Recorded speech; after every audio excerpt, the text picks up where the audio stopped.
మంత్రివర్యులు హరీష్ రావు గారు మాట్లాడుతూ పంట నష్ట పరిహారం ఇవ్వకుంటే సచివాలయాన్ని ముట్టడిస్తామని మాట్లాడ జరిగింది.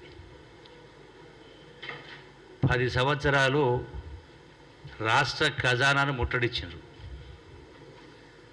ఇప్పుడు ఏది ఆ అవకాశం లేదు కాబట్టి సచివాలయం మళ్ళీ ముట్టడిస్తామంటున్నారు. మాట్లాడితే ఒక పద్ధతి ఆలోచన ఉండాలి. నిన్న మొన్నటి దాకా అధికారం ఉన్నది వాళ్ళే. కాంగ్రెస్ పార్టీ అధికారంలోకి వచ్చింది వర్షాకాలం తర్వాత వచ్చింది.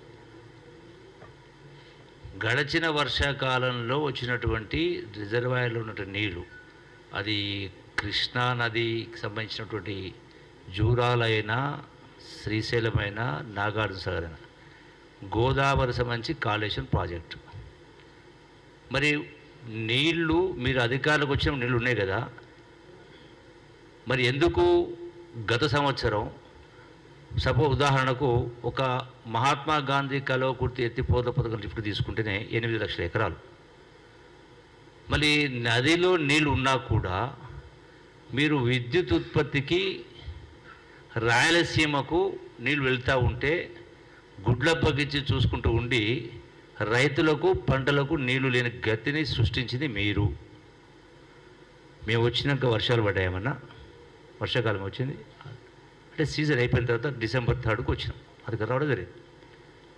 అట్లాగే కాళేశ్వరానికి సంబంధించి కూడా అంటే కృష్ణానదికి సంబంధించి మాట్లాడినప్పుడు మా పాలమూరు జిల్లా, నల్గొండ జిల్లా, ఖమ్మం జిల్లా 3 జిల్లాలు. అదే కాళేశ్వరానికి సంబంధించి మేడిగడ్డ నుంచి మీరు నిజంగానే నీళ్లు ఎత్తిపోసి ఉంటే అవన్నీ ఈ యొక్క నిర్వాకం జరగపోయి ఉంటే ఈరోజు ఈ కాళేశ్వరం కింద ఉన్నటువంటి సుమారుగా 5 జిల్లాలకు సంబంధించి ఈ యొక్క సాగునీటి కష్టాలు ఉండేది కాదు. ఇది వాస్తవా కాదా? అంటే మీరు సరి అయినటువంటి నిర్వహణ చెయ్యకుండా మీరు ఎంతసేపు డబ్బులకు కుట్టుబడి అవినీతికి పాల్పడుకుంటూ మీ దృష్టి అంతా ఎంతసేపు చూసినాం కదా. ఎవరి ఫోన్ ట్యాప్ చేయాలి, ఏ భూములు కబ్జా చేయాలి, ఎక్కడ ఏ విధంగా దోపిడీ చేయాలి, ఎట్లా లిక్కర్లు సంపాదించాలి, మీ ధ్యాస అంతా దానిలో ఉన్నది. ఇక ఒక్కొక్కరు లెక్కలు బయటకు వస్తాయి కదా, ఇప్పుడు కొందరివి వచ్చినాయి.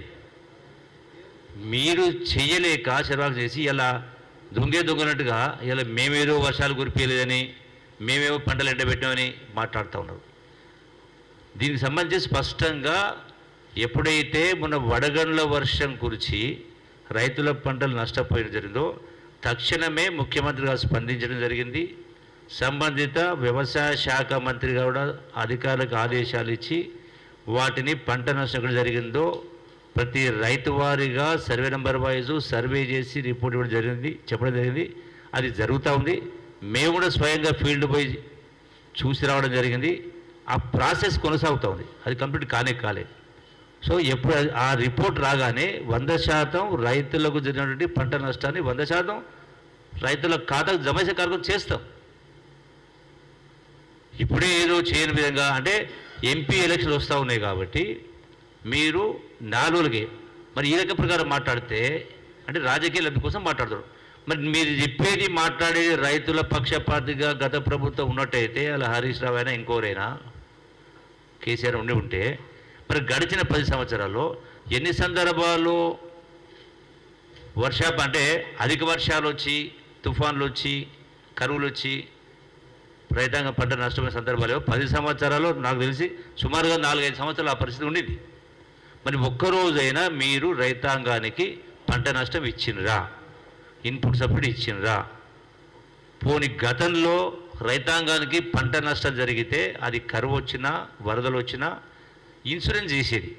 అంటే ప్రభుత్వమే ఆనాడు ఉన్నట్టు కాంగ్రెస్ ప్రభుత్వమే వైఎస్ రాజశేఖర పీరియడ్ కూడా గవర్నమెంటే రైతుల పక్షాన ఇన్సూరెన్స్ పేమెంట్ చేసి అంటే ప్రీమియం కట్టి రైతుల పంట నష్టం కట్టి ఇన్సూరెన్స్ సిస్టమ్ ఉండేది. అది మీరు 10 సంవత్సరాలు చేయలే, ఏ రోజు పంట నష్టం ఇవ్వలే.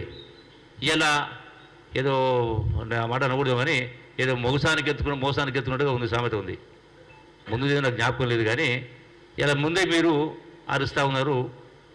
మాట్లాడుతూ ఉన్నారు. అంటే డెఫినెట్ దీన్ని బట్టి ఏమర్థమవుతుంది, 100% మీరు రాజకీయాలు రాబోయేటువంటి పార్లమెంట్ ఎన్నికల్లో మీరు లబ్ధి పొందడం కోసం మాట్లాడుతున్నటువంటి మాటలు తప్ప మీకు రైతుల పట్ల, రైతుల గురించి మాట్లాడిన అయితే హక్కు లేదు. ముట్టడి ఇస్తామంటున్నారు. మరి నిజంగానే ముట్టడించే పరిస్థితి వచ్చింటే మీరు 10 సంవత్సరాల కింద చెప్పింది ఏ ఒక్కటి అమలు చేసిండ్రా? ఆ రోజున మా మేనిఫెస్టో అంటే భగవద్గీత, ఖురాను, బైబిల్ అని మాట్లాడింది. 10 సంవత్సరాల కింద ఏ ఒక్క హామీ నిలబడదా? ఇక మళ్ళీ మాట్లాడితే మళ్ళీ ఏదో పాడిందే పాడరా పాస్మన్ దాసరి అన్నట్టుగా మళ్ళీ అదే చెప్పాల్సి వస్తుంది. అంటే రైతులకు ఎక్కడ పోయినాము, దళిత 3 ఎక్కడ పోయా, ₹1,00,000 అయితే రుణమాఫీ చేస్తామని చెప్పింది ఎన్ని సంవత్సరాల క్రితం? 10 సంవత్సరాలు చేసినప్పుడు దాకా